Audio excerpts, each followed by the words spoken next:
et institutrices, vous tenez en vos mains l'intelligence et l'âme des enfants. Vous êtes responsables de la patrie.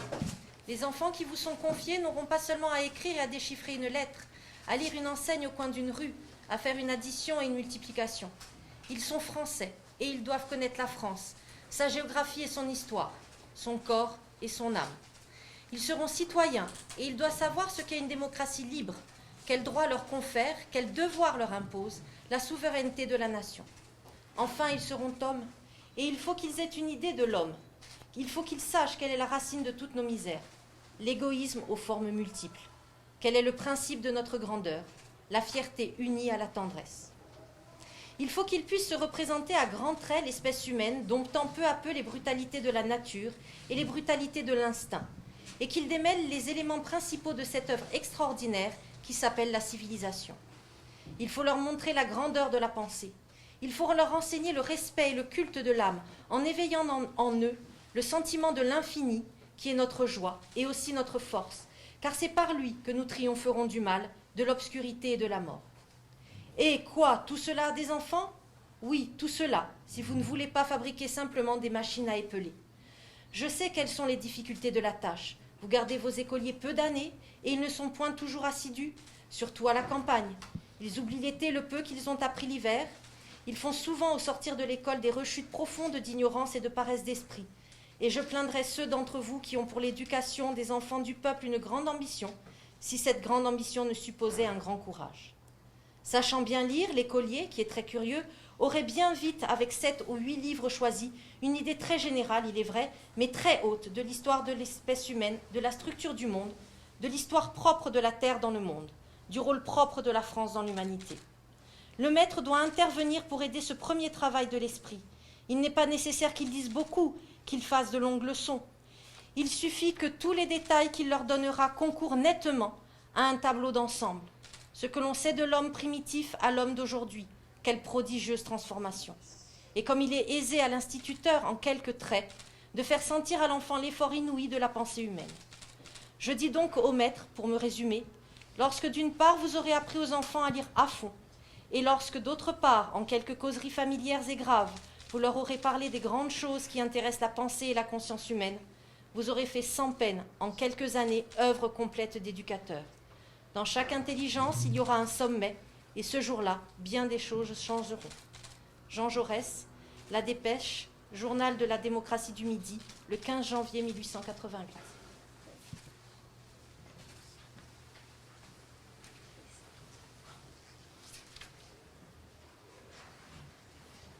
Nous allons faire la minute de silence lorsque le petit signal se déclenchera. Donc, silence veut dire pas de bruit du tout, hein? D'accord?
La minute de silence tout de suite, d'accord, hein?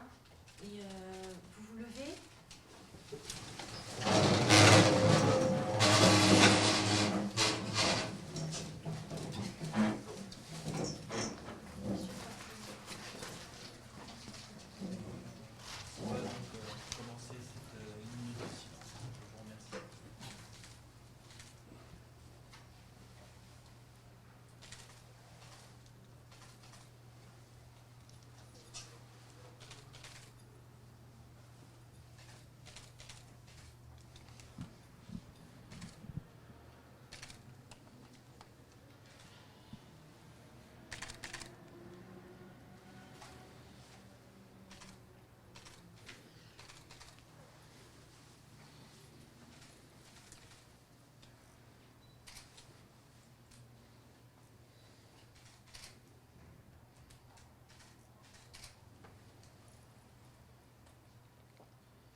Voilà, comme vous avez pu le voir, on était en direct sur la page Facebook de Via Stele pour ce moment de recueillement au collège Arthur Giovanni avec les représentants bien entendu du collège et avec Madame la rectrice. Madame la rectrice, bonjour, merci de nous accorder un petit entretien rapide, un moment chargé d'émotion, de dignité, la lecture de ce texte, un texte d'apaisement qui a bien été reçu bien sûr par les élèves. C'était spécial aussi pour vous, j'imagine.